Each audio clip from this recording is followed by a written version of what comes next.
Salam saudaraku yang kekasih di dalam nama Tuhan Yesus Kristus.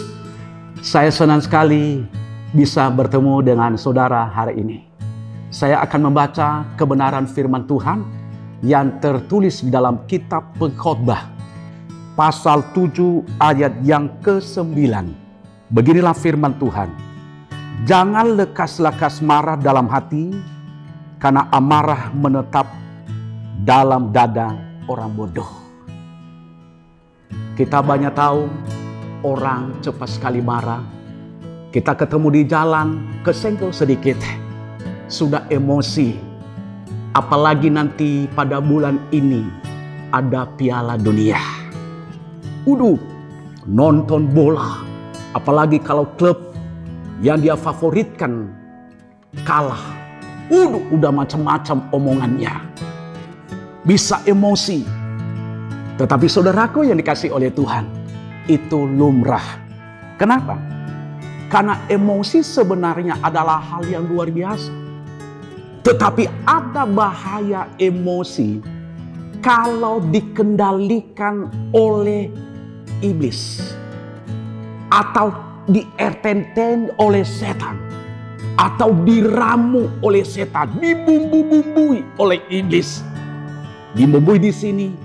Ketika seseorang emosi mengeluarkan kata-kata kotor, mengeluarkan kata-kata fitnahan, mengeluarkan kata-kata yang jorok, yang tidak berkenan kepada Tuhan. Makanya hari ini saudara dikasih Tuhan, saya berbicara yaitu emosi yang tidak terkendali. Sebagai orang yang percaya kepada Tuhan, kita harus bisa sebenarnya mengendalikan emosi kita. Kenapa? Supaya setan tidak mengambil keuntungan di dalamnya. Ingat sekali lagi, supaya setan tidak mengambil keuntungan di dalamnya.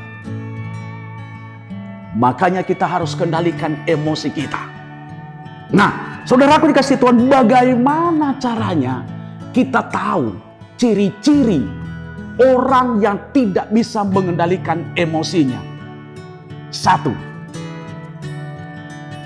Pikiran seseorang menjadi gelap. Ya.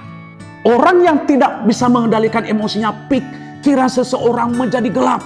Yang ada di dalam pikirannya, bagaimana dia melakukan yang jahat. Yang ada dalam pikirannya, bagaimana dia mengeluarkan kata-kata kotor. Yang ada dalam pikirannya, menyakiti orang lain. Yang ada dalam pikirannya, mengecewakan orang lain. Yang ada dalam pikirannya, merendahkan orang lain. Yang ada dalam pikirannya, bagaimana orang lain hancur. Itu adalah salah satu ciri orang yang emosi tidak bisa terkendali. Makanya kita sebagai anak Tuhan, kita harus kendalikan emosi kita. Apapun yang terjadi dalam hidup kita, kita harus kendalikan, saudara dikasih Tuhan. Makanya saya katakan tadi, ini pas musim Piala Dunia. Kendalikan emosimu kalau saudara sedang menonton yaitu live nanti. Kendalikan, jangan keluar kata-kata yang tidak bagus dalam mulut kita. Kita harus bisa kendalikan. Siapapun yang menang, siapapun yang kalah, kita tetap kendalikan emosi kita, saudara dikasih Tuhan. Amin. Amin. Nah, yang kedua yang perlu saya sampaikan kepada kita, bagaimana kita dapat mengetahui ciri emosi yang tidak terkendalikan. Yang kedua adalah jiwa seseorang mulai merancangkan yang jahat. Jiwa seseorang mulai merencanakan yang jahat. Wah, bagaimana ya caranya supaya dia hancur? Bagaimana ya caranya ya supaya dia tidak berhasil? Bagaimana ya caranya ya? Dia sudah merancangkan. Iblis meramu, dia bumbui pikirannya, dia bumbui dengan segala macam cara. Oh, ini caranya. Kalau kita melihat di mana saudaraku di media-media sosial, bagaimana orang yang sudah tidak bisa terkendali emosi, bagaimana dia merencanakan segala macam untuk menghancurkan orang lain. Tetapi hari ini saya sebagai hamba Tuhan, kendalikan emosimu. Saya sebagai hamba Tuhan, saya ingatkan, kendalikan emosimu sebelum setan menguasai pikiranmu. Ingat itu. Sekali lagi. Ya, saya ngomong sekali lagi ya. Ingat, kendalikan emosimu sebelum setan mengendalikan pikiran. Pak, kok keras banget? Gak apa-apa. Supaya saudara tidak dikendalikan oleh setan. Gak apa-apa, supaya saudara benar-benar datang kepada Tuhan. Supaya emosimu itu kendalikan dengan baik. Yang ketiga yang harus saya sampaikan kepada kita, bagaimana kita dapat mengetahui ciri-ciri orang yang dikendalikan oleh iblis. Yang ketiga, perkataan seseorang tidak terkontrol lagi. Ya, perkataannya sudah tidak mau kontrol lagi. Yaitu kata-kata kutukan, kata-kata apapun.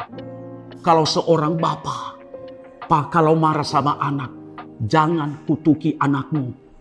Jangan keluar kata-kata binatang di mulutnya, Pak. Bu, kalau seorang ibu, kalau lagi marah sama anak, jangan kutuki anakmu. Jangan ngomong sama anakmu, nanti kamu tidak berhasil, nanti kamu jatuh miskin, nanti kamu begini, nanti kamu hanya jadi pembantu, nanti kamu hanya segala macam. Jangan.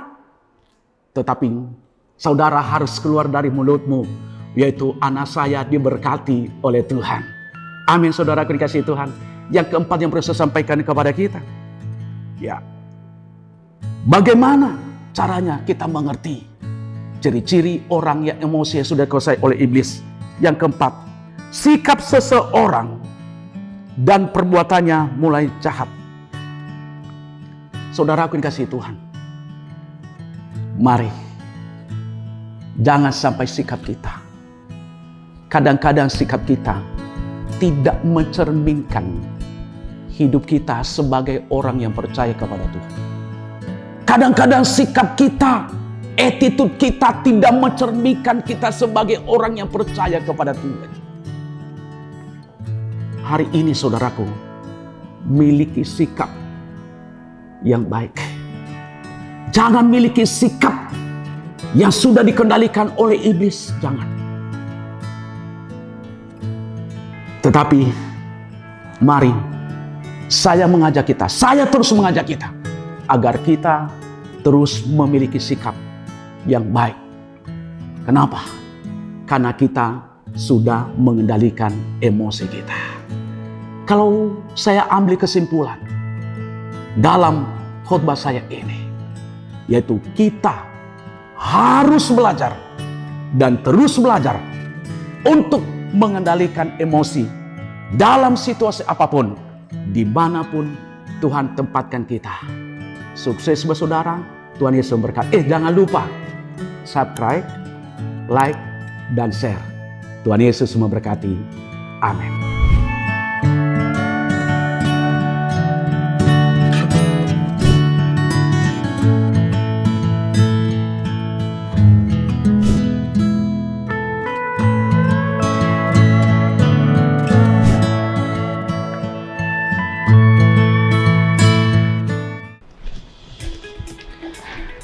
Buat kalian yang belum punya tempat ibadah tetap, yuk datang ke tempat ibadah kami di Glow Tamres, Glow Gading Marina, Glow BSD, Glow Dyna Plus, dan Glow Depok.